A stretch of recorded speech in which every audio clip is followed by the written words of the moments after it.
மகா மருந்து தினமும் என்ன மருந்து அப்படின்னா, இந்த மருந்தை நீங்க எடுக்கணும். காலையில வெறும் வயிற்றுல அதை எடுக்கணும். அதாவது வேப்பிலை கொழுந்து எடுத்துக்கணும்.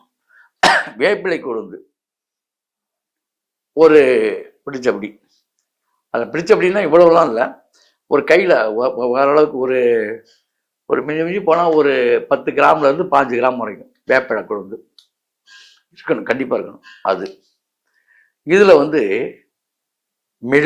மிளகு ஒரு கிட்டத்தட்ட 1 ஸ்பூன் மிளகு, ஒரே ஸ்பூன் தான்.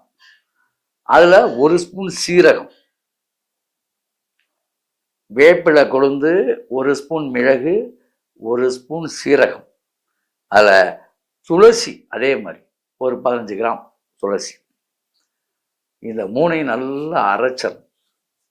நல்லா அரைச்சிட்டு அப்படியே உருண்டையா உருட்டி இதை அப்படியே மோர் இருக்கு பார்த்தீங்களா, நீர் மோரில் காலையில் சாப்பிட்றது.